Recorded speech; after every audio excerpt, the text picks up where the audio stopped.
and the structuring of the Himachal High Court. He got the rules framed, and he hosted a very big seminar over there where the then Chief Justice of India was the chief guest, and it was a very talked about seminar of Shimla, which some of the eminent lawyers used to, I mean, keep telling me even now that that kind of seminar has never been held in this country.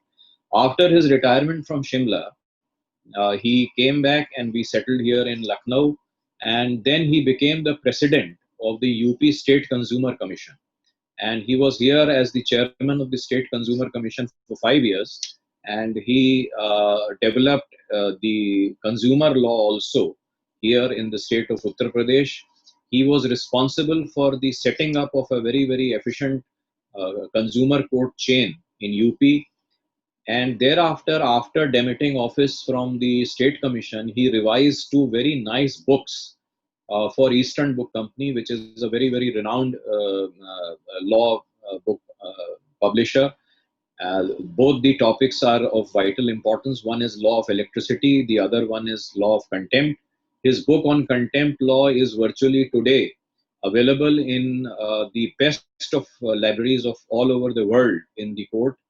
And of course, while we settled down in Lucknow, he was requested to associate himself with the Bharati Vidya Bhavan's school, and late Shri R.K. Gupta the honorary secretary of Bharati Vidya Bhavan, was very fond of him, and he said that, sir, I would like that your guidance should be available. So right for last about 2.5 decades, he was the president of the Bharati Vidya Bhavan college and the school, and he was so attached to this organization that he used to always treat this organization as if it is their own child. And this Saroj Lalji Mehrotra, the name which was taken, was my father's uncle and aunt. So therefore, my Bade Baba and the Dadiji. And it is in their memory that we are the family. Mehrotra family is running a educational trust. Our family is based partly at Bombay. So we offered some help for this degree college from our trust. And Justice V.K. Mehrotra, or my father, he was effectively responsible for bringing up this college, and this college and this school, uh, of, for its qualitative performance, was very close to his heart. So this is what briefly I can say about my father. And of course, one more thing I would like to share about him, that he was also a philosopher. He was also a spiritual person.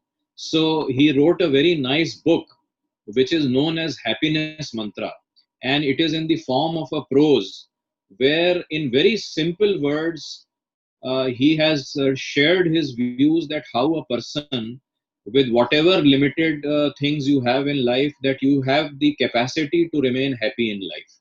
This is the sum and substance of that book, and I'm sure that sometimes we will be in a position to do something about that book also and share his thoughts with all the students and the faculty of the college. So that brings me to the close as far as the brief introduction of my father. He was such a phenomenal personality that I can't introduce him. But still, I mean, this is a little bit what I wanted to share. Now, today, coming to the topic, it is a very important topic which I want, uh, or what now I plan to do is कि I will speak in mixed language. बीच बीच में मैं हिंदी का प्रयोग भी करता रहूंगा, क्योंकि मैं चाहता हूं कि देखिए, भाषा जो है वो एक जरिया है कम्युनिकेशन का, और उसका पर्पस ये है कि स्पष्ट और साफ और आसान शब्दों में आपकी बात जो है सुनने वाले को कम्युनिकेट होनी चाहिए। हम लोगों की कचहरी में, कोर्ट में आदत है ज़्यादातर अंग्रेजी का प्रयोग करने के लिए, इसलिए इंग्लिश और हिंदी जजमेंट्स के बारे में जो मैं बताऊंगा, कुछ हिस्सा अंग्रेजी में होगा, हिंदी में होगा, लेकिन फिर भी जो आम बोलचाल की भाषा है वो फॉलो करेंगे। आज का जो विषय है वो बहुत इंपॉर्टेंट है, role of Indian judiciary in women empowerment. देखिए हमारे यहाँ जो संविधान का पूरा ढांचा है, वो पूरा पूरा स्ट्रक्चर जो है कॉन्स्टिट्यूशन का, वो बना है कि there shall be no discrimination and that there shall be equality. तो चाहे वो रिलीजन हो, चाहे कास्ट हो, चाहे क्रीड हो, चाहे सेक्स हो, हर चीज में इक्वालिटी का डॉक्ट्रिन और नो डिस्क्रिमिनेशन का कॉन्सेप्ट जो है, ये एक तरीके से हमारे संविधान की नींव है, ये कॉन्स्टिट्यूशन का एक लिम्ब है, बहुत इंपॉर्टेंट। और जुडिशरी जो है वो एक पिलर है इम्पॉर्टेंट। इट इज तीन पिलर्स जो कहे जाते हैं अपनी गवर्नेंस के, अपने कॉन्स्टिट्यूशनल स्कीम में, उसमें जुडिशरी का एक बहुत बड़ा इंपॉर्टेंट रोल है। और जुडिशरी ने एक बड़ा महत्वपूर्ण रोल प्ले किया है विमेन को एम्पावर करा करके उनकी डिग्निटी और ग्रेस को प्रोटेक्ट करने के लिए। इसलिए अगर आप इसको देखें कि जो हमारा प्रियम्बल है कॉन्स्टिट्यूशन, यानी कि जिसे कहते हैं जो मंत्र है, वहां से वो equality of status and opportunity की बात करता है। आर्टिकल 15 कहता है कि कोई डिस्क्रिमिनेशन नहीं होगा on the ground of sex. Article 39 जो डायरेक्टिव प्रिंसिपल्स हैं, जो उन्होंने एक तरीके से कॉन्स्टिट्यूशनल हिदायत दी गई है सरकार को कि आप ऐसी पॉलिसीज बनाएं जिसमें हमारे जो कॉन्स्टिट्यूशनल गोल्स हैं उनका उनकी पूर्णता या उनका कंप्लायंस होना चाहिए। तो उसमें आर्टिकल 39 ए, डी और ई, ये तीन आर्टिकल्स बहुत महत्वपूर्ण हैं, जो कहते हैं कि मेन एंड वुमेन को इक्वल राइट ऑफ लिवलीहुड है। और जहां पे काम करते हैं लोग, तो मेन एंड वुमेन को इक्वल राइट है पे पाने का, यानी जो तनख्वाह या जो उनको रेम्यूनरेशन मिले, उसमें किसी प्रकार का भेदभाव नहीं होना चाहिए एक किसी विमेन और मेन के बीच में। दूसरी बात यह है कि right to health and strength, ये भी इक्वालिटी इंश्योर्ड है आर्टिकल 39 ई से। अब अगर आप इसकी जो जेंडर डिस्क्रिमिनेशन है, जिसको आप in other words women empowerment को भी कह सकते हैं, जेंडर डिस्क्रिमिनेशन जो है वो कोर्ट्स ने, और देखिए इतने जजमेंट्स रोज निकल रहे हैं कि अब मैं समझता हूं कि मैंने लगभग सन 65 से लेकर के 2020 वहां तक की मैं आपको एक तरीके से पिक्चर पिछले 50 वर्षों की, 55 वर्षों की दिखाऊंगा, जिसमें आपको पता चलेगा कि क्या भयंकर और क्या महत्वपूर्ण योगदान रहा है न्यायपालिका का। इस छोटी छोटी चीजों को कैसे उन्होंने विमेन एम्पावरमेंट के लिए जजमेंट्स जो आए हैं, पॉलिसी गवर्नमेंट की चेंज हुई है उसके उसमें, तो कोर्ट जो है वो बेसिकली जेंडर बेस्ड जो राइट्स हैं उनको एक basic human right, right to survival and right to survival with dignity and grace, एक ह्यूमन राइट के रूप में देखता है। और अगर हम, जैसा मैंने आपसे कहा कि अगर हम पिछले 55 साल की हिस्ट्री देखें, तो 1965 में, in 1965 there was a very famous case of the Supreme Court, जहां पे मैरिड women जो हैं उनको they had to leave their job as soon as they got married। अब आप देखिए कितना कितना एब्सर्ड लॉ बना होगा तब 1965 में, कि अगर आपकी शादी हो गई और आप एक लेडी हैं तो आप अपना जॉब छोड़ के चले जाइए। सुप्रीम कोर्ट ने उस रूल को तुरंत कंप्लीटली उसको स्ट्राइक डाउन किया और कहा कि ये कॉन्स्टिट्यूशनल के स्कीम के खिलाफ जो है वो बिल्कुल गलत है। फिर आपको सुन के ये ताज्जुब होगा कि 1979 में एक और फेमस केस हुआ। मैं पार्टीज नेम और वो इसलिए नहीं बता रहा हूँ क्योंकि वो मैं मेरे राइटअप में मैं भेज दूंगा कॉलेज, वो आपको सारे साइटेशंस और सब कुछ मिल जाएंगे, उसमें अननेसेसरली समय होगा, तो इसलिए मोटी मोटी बात हम लोगों को समझनी चाहिए कि वहां पे इवन इंडियन फॉरेन सर्विस में ये कंडीशन थी that in case you are a woman Indian foreign service officer, then if you want to get married, first take permission from the government of India and then get married.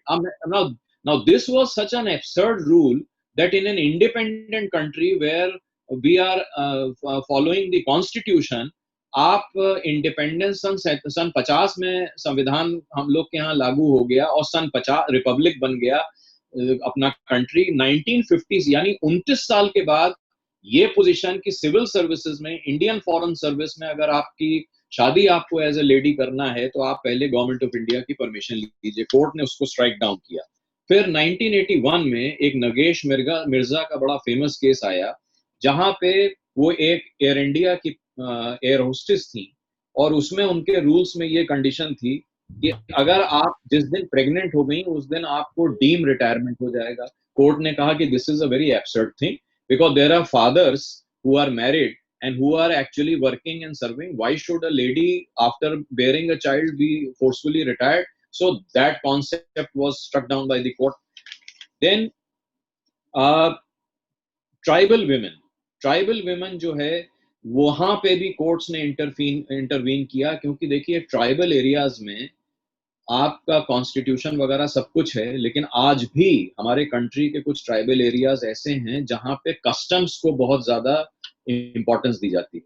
तो वहां पे मधु किश्वर का एक case है 1996 का, जहां पे right of tribal women को कंसिडर किया ऑनरेबल सुप्रीम कोर्ट ने, and they said that no, you may be having the customs, but the customs can never overtake or ride over the constitution, because that is the basic document which has to be followed. So Constitution of India and the philosophy contained in the constitution is sacrosanct, and so therefore the rights of the tribal women were protected over there. It related to property rights and so many other rights. In fact लेकिन उनके कुछ customs थे कि वहां पे कुछ tribal areas में ये है कि जो लेडी है उसका नाम इनहेरिटेंस में लोग कॉपी करते हैं, उसको फॉलो करते हैं। तो सुप्रीम कोर्ट ने कहा कि नहीं, ये it is a custom which is not gender discrimination in so far as, because कहीं ना कहीं कॉन्स्टिट्यूशन की ये भी ड्यूटी है कि हमको सारे एफर्ट्स करने हैं कि हम ऐसे लॉ को भी अपहोल्ड करें जो विमेन को और पावरफुल और एम्पावर कर रहा है। So that was then when ladies started working now, so therefore sexual harassment at workplace, ये एक बहुत बड़ी चैलेंज आया कंट्री के सामने कि लेडीज आई काम करने इक्वल लेवल पे, तो सेक्सुअल हैरेसमेंट के केस आने लगे। तो 1997 का विशाखा का एक बहुत फेमस जजमेंट है, जिसमें सुप्रीम कोर्ट ने गाइडलाइंस ले डाउन करी कि how to prevent and ensure that there is no sexual harassment at workplace. Then we pass on for about 10 years, and in 2007 there is another landmark judgment of the Supreme Court, जहां पे employment जो है वो Punjab government ने rule बना दिया that जो bars हैं या जहां पे भी किसी भी ऐसे रेस्टोरेंट में जहां पे लिकर सर्व हो रही है, वहां पे कोई लेडी जो वर्कर या एम्प्लॉई है वो काम नहीं कर सकता। तो ये matter ultimately Punjab Haryana high court में चैलेंज हुआ और ultimately it went to the supreme court. तो supreme court struck down that law of the Punjab government as being unconstitutional, और उन्होंने ये होल्ड किया कि नो, ये it divorce and it abhors the equality principle, and therefore this kind of legislation cannot be permitted. आप protect करिए, आप करिए, क्यों नहीं अपॉर्चुनिटी मिलेगी? ये कहाँ किस माने में विमेन जो वर्क फोर्स है वो एफिशिएंट नहीं है कि आप इस तरीके के रीजंस से आप उसको डिस्क्रिमिनेट कर सकते हैं। तो उन्होंने उस रूल को खत्म किया। उसके बाद अब जो मैंने अभी आपसे 2 मिनट पहले बात कही थी कि विमेन एम्पावरमेंट एक इतना क्लोज टू हार्ट सब्जेक्ट रहा है कोर्ट्स के कि कुछ इश्यूज ऐसे नहीं हैं, अवेयरनेस आई मेन फोक में भी, और उन्होंने एक उल्टा रूल जो लेडीज के फेवर में बना था उसको चैलेंज किया। 2016 में बड़ा टॉक्ड अबाउट जजमेंट है सुप्रीम कोर्ट का, रिचा मिश्रा करके एक केस है। तो उसमें जो विमेन कैंडिडेट थी उनको अपॉर्चुनिटी मिलने के लिए एज रिलैक्सेशन दिया गया। तो वो साहब इस ग्राउंड पे चैलेंज हुआ कि भाई अब जब विमेन और मेन इक्वल हैं तो आपने विमेन को नौकरी देने के लिए एज रिलैक्सेशन कैसे दे दिया? ये तो सुप्रीम कोर्ट ने वो भी विमेन के फेवर में डिसाइड किया कि ना, जो कॉन्स्टिट्यूशन का प्रोविजन है अगर उसकी एक चेन ऑफ आर्टिकल्स आप पढ़िए तो you will come to the conclusion that efforts have to be made by the constitution looking to the gross history of our country, where the women have not been treated equally, to bring them at the level playing field and give them the entire opportunity of working neck to neck and shoulder to shoulder with the men folk, that this kind of relaxation has to be protected. So again, that was a judgment which I look at it as a very important judgment towards the creation of the women empowerment. Then, of course, there has been a very burning topic, right to inheritance. Now, in there is a judgment. It is a old proposition being said by courts, but it was consolidated in the year 2018. दनम्मा का case एक है जिसमें courts ने ये hold किया कि बिल्कुल like a son, equal right है किसी भी डॉटर का अपने पेरेंट्स की प्रॉपर्टी को इनहेरिट करने का। कोई डिस्क्रिमिनेशन आप नहीं कर सकते हैं लॉ ऑफ इनहेरिटेंस में कि ये जो है वो सन है तो उसको ये शेयर मिलना चाहिए और लड़की है तो उसको ये शेयर मिलना चाहिए। इक्वल राइट्स हैं दोनों के। Both children, son and daughter, are equally entitled to their right of property. और ये पोजीशन 2020 में सुप्रीम कोर्ट ने उसको दनम्मा वाले जजमेंट को रीइटरेट किया एक लेटेस्ट जजमेंट में। उसके बाद सबरीमाला केस के बारे में हम सब जानते हैं। सबरीमाला केस एक अनदर बर्निंग वो है जहां पे कोर्ट ने बड़ी अच्छी लैंग्वेज यूज करी, जो मैं आपके सामने दो लाइन है जो मैं पढ़ के सुना रहा हूं कि religion can not become a cover, सुनिएगा, religion can not become a cover to exclude and to deny the right of every woman to find fulfilment in worship. यानी कि आप रिलीजन के नाम पे आप ये कह दीजिए कि एक भगवान की पूजा करने के लिए किसी एक फ्रिवलेस ग्राउंड पे, और justice Chandrachud has gone to the extent कि इस तरह की जो दलील दी गई थी कि साहब मेंस्ट्रुअल पीरियड के दौरान जो है वो वहां पे दर्शन प्रोहिबिटेड हैं उस मंदिर में, उसको उन्होंने कहा कि आप क्या कर रहे हैं इस प्रकार। उसको उन्होंने कहा कि ये एक तरीके से अनटचेबिलिटी को आप प्रमोट कर रहे हैं जो हमारे कॉन्स्टिट्यूशन में प्रोहिबिटेड है। It is, they are not untouchables, you can't do it. And that of course उसके बाद आपने देखा होगा बहुत ह्यू एंड क्राई हुआ कंट्री में, डिबेट हुई, एक रिव्यू पिटिशन फाइल हुई हाल में सुप्रीम कोर्ट में। सुप्रीम कोर्ट ने अल्टीमेटली उसको भी डिस्पोज ऑफ किया कि they said that what we have decided is decided. Then to female foeticide, मतलब हमारी कंट्री में ये बहुत बड़ा एक सोशल ईविल है कि लड़की पैदा हुई और उसको आपने एलिमिनेट कर दिया कि अरे लड़की हो गई। इस मिसचिफ को कंसिस्टेंटली कोर्ट ने हमेशा प्रोटेक्ट किया है कि ये एक गलत है, और सारे लॉज जो बने हैं, अब बहुत सारे लेजिस्लेटिव लॉज आ गए हैं जिसको उन्होंने अपहोल्ड किया। आपको ताज्जुब होगा कि हम लोग आज के युग में अपने आप को मॉडर्न कहते हैं। बस 5 मिनट में मैं अपनी बात वाइंड अप कर रहा हूँ कि हम लोग अपने आज के युग में मॉडर्न अपने आप को कहते हैं। मैं पढ़ रहा था 2019 यानी लास्ट ईयर, एक केरला में एक स्कूल्स ने, गर्ल्स डिग्री कॉलेज ही था जैसे, उसमें हॉस्टल फैसिलिटी थी, उन्होंने एक रूल बना दिया हॉस्टल की लड़कियों के लिए कि सेकंड शो मतलब रात की पिक्चर देखने लड़कियां नहीं जा सकती। अब ये रूल जो है वो केरला हाईकोर्ट में चैलेंज हुआ, and the Supreme Court said, the Kerala, Honorable Kerala High Court said, कि भाई this is absurd, why can't they go? If the boys can go for a late night movie, why can't the girls go? So progressive look, हमें progressive होना है तो courts का, judiciary का एक बहुत महत्वपूर्ण है।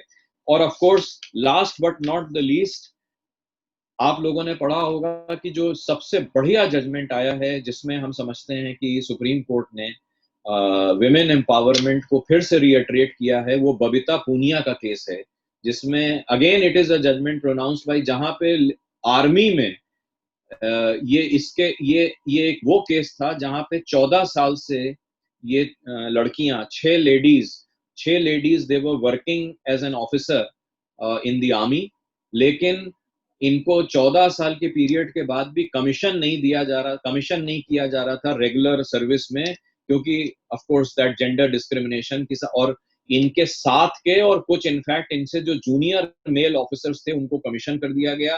तो this matter was brought up to the supreme court, and the supreme court issued a direction that the permanent commission has to be granted to the women in the army. तो मैं समझ रहा हूँ कि इमेंस काम हुआ है women empowerment में. जुडिशरी एक बहुत इम्पोर्टेंट लिम्ब है जहाँ पे जो इस चीज को कंट्रीब्यूट कर रही है, और मैं आशा करता हूँ कि बड़ा इस तरह का जो प्रोग्रेसिव आउटलुक है वो आगे चलता रहेगा. और आप लोग, बच्चे लोग खास तौर से जो इस प्रोग्राम को अटेंड कर रहे हैं, यंगर माइंड्स जो हैं, मैं ये सब बातें इसलिए कर रहा हूँ क्योंकि जो यंगर माइंड्स हैं, आपको अवेयरनेस होनी चाहिए. और मैं एक चीज और सजेस्ट करूंगा कि लॉ जो है वो कोई ऐसी चीज नहीं है कि कोई बाहर से चीज आई. मेरा मानना ये है कि कानून की जानकारी इस भारत के हर नागरिक को होनी चाहिए. आप, ये आवश्यक नहीं है कि आप वकील या जज हैं, ये एक आपका फंडामेंटल राइट है that you must know the law, because बड़ी पुरानी कहावत है that ignorance of law is no excuse. तो आप देखिए, समाज में आपको बहुत सी जातियां जो आप अपने निजी जीवन में सह रहे हैं, आप बहुत सारी इनजस्टिसेस फेस कर रहे हैं. अगर आप में अवेयरनेस है, if you are a legally aware person, then I think we can make this society a better place to live. Thank you so much for giving me this opportunity, and I wish everybody all the best. Thank you. Thank you so much, sir. I want to say a few words to you. है वही सूरमा इस जग में जो अपनी राह बनाता है वही सूरमा इस जग में जो अपनी राह बनाता है. कोई चलता है पदचिन्हों पर, कोई पदचिन्ह बनाता है. Thank you, sir. Shukriya. Thank you so much for your valuable information. Yes, sir. Thank you. For your valuable information, which will be definitely beneficial and useful for the students. Yes. Alka, actually sir Yes, time ma'am. Constraint के कारण हमारा ये time कम हो रहा है, तो question answer session हम इस बार बंद कर रहे हैं. नेक्स्ट टाइम हम जरूर करेंगे. Okay, sure, ma'am. हम वोट ऑफ थैंक्स पे हल्का टाइम 2 मिनट है. Sure.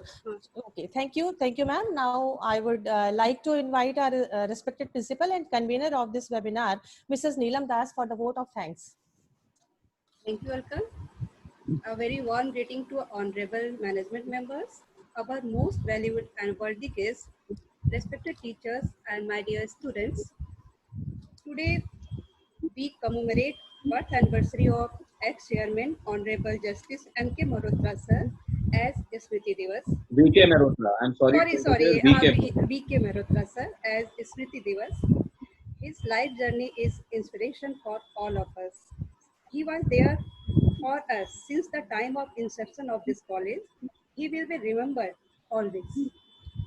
And it is a great honor for me to propose vote of thanks on this memorial occasion on the behalf of myself and Bharati Vidya Bhavan Girls Degree College family.